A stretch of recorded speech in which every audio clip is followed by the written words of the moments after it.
En el año 2002, el futuro de los videojuegos dio un giro importante con la aparición de una demo técnica llamada X-Isle, Dinosaur Island, desarrollada por un motor gráfico conocido como el CryEngine. La responsable de este motor era Crytek. Crytek trabajó arduamente en el desarrollo de motores gráficos de vanguardia. Su primer gran proyecto, X-Isle Dinosaur Island, presentaba un mundo abierto impresionante en el que los jugadores podían explorar una jungla llena de dinosaurios, con un estilo similar al de Jurassic Park. Sin embargo, lo que realmente destacaba de esta demo era su distancia de renderizado, ya que el motor Crytek lograba representar el escenario con una profundidad sin precedentes. Sin lugar a dudas, esta demo técnica se veía espectacular para los estándares gráficos de aquellos tiempos. Sebastien Jerly, fundador de Crytek, reconoció el potencial revolucionario de su creación. Jerly, junto con sus hermanos colaboradores del proyecto, estaban decididos a entrar en la industria de los videojuegos de manera destacada. Así pues, presentaron su obra en el E3 de Los Ángeles, el evento más importante del mercado de los videojuegos. En la E3 de 1999, Sebastien Jerly se plantó frente al stand de Nvidia, exigiendo que alguien viera la demo que habían llevado desde Alemania. Su acto de desesperación dio resultado,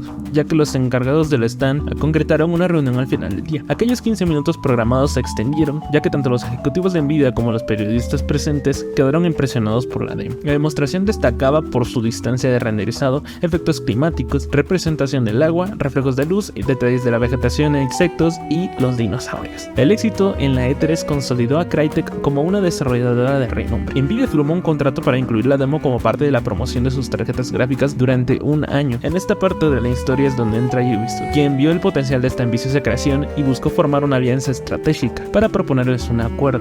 El acuerdo se basó en la idea de aprovechar al máximo las fortalezas de cada compañía. Crytek se encargaría del desarrollo y la creación de un videojuego, utilizando su poderoso motor gráfico para dar vida a un mundo lleno de detalles y posibilidades. Por otro lado, Ubisoft tomaría las riendas de la distribución y el marketing del juego.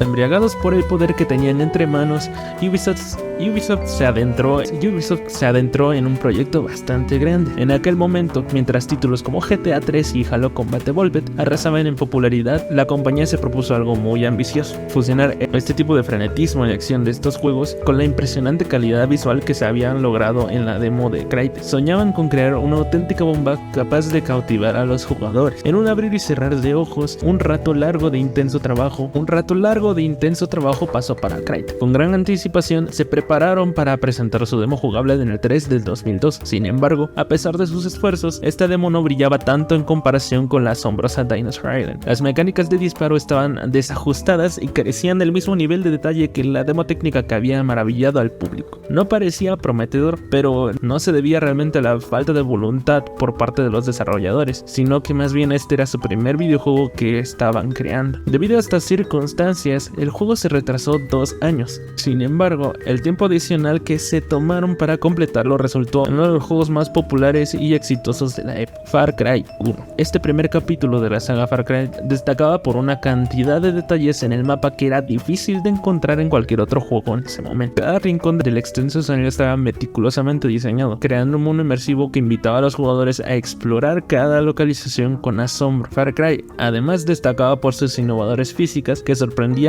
y cautivaban a los jugadores. Estas mecánicas poco comunes en aquel entonces añadían una capa adicional de interactividad y creatividad al gameplay. Los jugadores se encontraban experimentando con las posibilidades, utilizando el entorno de formas inesperadas para superar obstáculos y enfrentar ciertas situaciones. La sensación de jugar con las reglas de la física creaba una experiencia única que diferenciaba a Far Cry de otros juegos del aire. Sin embargo, aunque todo sonaba prometedor, Far Cry 1 presentaba algunos aspectos desastrosos. En la concepción tradicional de los videojuegos, la idea central y temática se establece primero, para luego construir el juego en torno a ella. Pero en este caso, Far Cry fue concebido de manera inversa. Se optó por utilizar un motor gráfico que funcionaba perfectamente en ciertos aspectos, pero mostraba graves deficiencias en otros. Uno de los ejemplos más notorios de esta entrega fue la contradicción entre un mapa amplio y la inteligencia artificial de los enemigos. A pesar de contar con un vasto terreno abierto, la IA de los enemigos no estaba diseñada para detectar amplios rangos de visión. Esto daba lugar a situaciones cómicas y raras. ¿Cuál fue la solución adoptada para resolver este problema? Hacer que los enemigos pudieran verte desde distancias inimaginables. Incluso en ocasiones te resultaba imposible esconderte, ya que te descubrían literalmente hasta el otro lado del mapa. Estas situaciones inverosímiles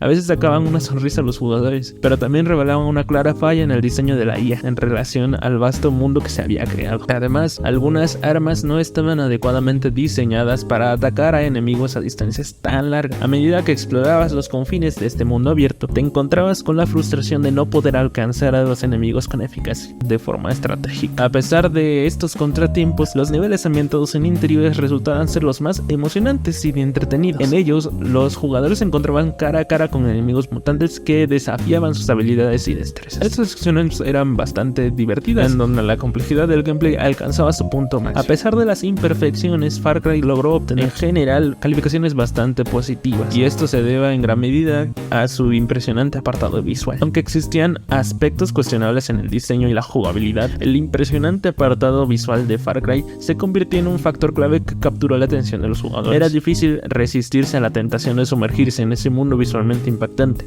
Así, Far Cry logró mantener calificaciones favorables en general. La belleza gráfica de Far Cry se destacaba como uno de sus mayores logros y un factor distintivo que le otorgaba una posición destacada en el panorama de los videojuegos. Ubisoft, buscando expandir sus horizontes y aprovechar el éxito de Far Cry, tenía en mente desarrollar un port para las consolas, puesto que solo había salido para PC. Dicho port, lógicamente, aumentaría aún más sus ingresos. Sin embargo, Crytek, conocida actualmente por su dedicación a la excelencia gráfica, se resistió a comprometer su visión y tecnología de vanguardia en juegos que no podían alcanzar su máximo potencial debido a las limitaciones de las consolas. Finalmente, se anunció la separación de ambas compañías, dejando a los jugadores y a la industria en un estado de especulación por ver qué pasaba. Poco después de la separación, Crytek encontró un nuevo socio en Electronic Arts, un gigante de la industria con recursos significativos. Juntos formaron una alianza que desataría una revolución en los juegos de disparos en primera persona. La saga Crysis nació debido a esta unión y se convirtió en un fenómeno aclamado por su increíble apartado gráfico y su jugabilidad innovadora. Por otra parte, Ubisoft se mantuvo firme en su idea de lanzar al tan esperado port para las consolas de Far Cry. Conscientes de que el proceso implicaría un reinicio total, los desarrolladores se embarcaron en la desafiante tarea de construir el juego desde cero. Así nació Far Cry Instincts, un título que llevaría la experiencia de Far Cry a las consolas. Este juego presentaba nuevos niveles. En lugar de luchar contra mutantes, te convertías en uno de ellos, adquirías una velocidad sobrehumana y tenías el poder de mandar a volar a tus enemigos con un solo golpe. Resultaba curioso que estas habilidades fueran bastante similares a las que podías experimentar en el juego de Crysis. Sin embargo, este juego sacrificó varios elementos visuales que hacían que Far Cry 1 luciera impresionante. Estos cambios eran obligatorios, pues de otra forma el juego no podría haber corrido en una Xbox. Y sí, solo en la Xbox, debido a que los desarrolladores fueron incapaces de sacar una versión decente y fluida para PlayStation. A pesar de sus carencias visuales, este juego resultó ser un gran éxito comercial, generando altas ventas. Debido a este triunfo, Ubisoft decidió lanzar una secuela llamada Far Cry Instincts Evolution, la cual era más similar a un DLC que a una secuela. Esta entrega era casi igual a la anterior Far Cry, por ende, los problemas que estaban en el juego original fueron arrastrados hasta esta entrega, y la calidad gráfica y jugabilidad no mostraron mejoras significativas. Como resultado, esta segunda entrega no logró alcanzar cifras destacables de ventas y no obtuvo el mismo reconocimiento que el antecesor. Incluso intentaron lanzar Far Cry Vengeance para la consola Wii, pero lamentablemente no logró obtener éxito en términos de ventas, mostrándose incluso por debajo de las expectativas. En ese momento,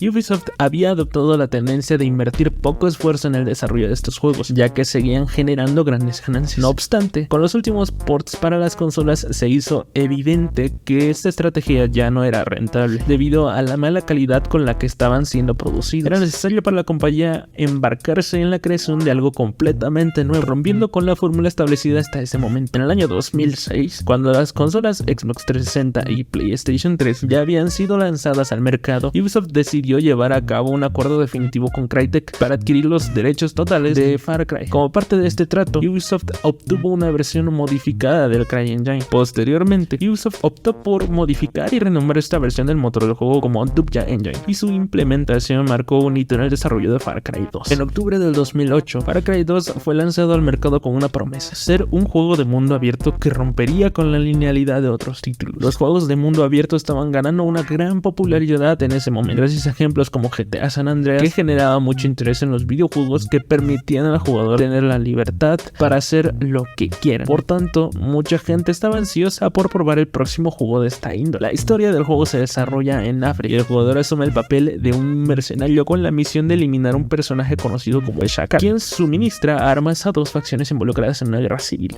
Ubisoft aprovechó la experiencia adquirida en el desarrollo de Assassin's Creed para crear Far Cry, y el juego aprovechó al máximo las características de hardware de las nuevas generaciones de consolas. Aunque las opiniones sobre el juego estaban bastante divididas, había personas a las que realmente les gustó mucho. Sin embargo, algunos se quejaban de las misiones repetitivas, mientras que otros adoraban el mundo abierto, que resultaba bastante divertido. El desplazamiento en automóvil era común debido a las limitaciones del viaje rápido dentro del mapa, y la presencia de numerosos enemigos evitaba que el juego se sintiera vacío, lo que llevaba a un alto consumo de munición. A pesar de algunos errores como la falta de precisión de los disparos enemigos o el desgaste de las armas, el juego mostraba una clara mejora en comparación con las entregas anteriores. En cuanto al multijugador, Far Cry 2 presentaba un editor de mapas, lo cual resultaba muy atractivo para aquellos que disfrutaban jugar con otras personas. Además, el hecho de que el juego estuviera disponible en múltiples plataformas contribuyó significativamente a las ventas. Justo después del lanzamiento de este título, Ubisoft comenzó a invertir recursos en el desarrollo de la próxima entrega de la franquicia, buscando seguir expandiendo y mejorando la experiencia de juego.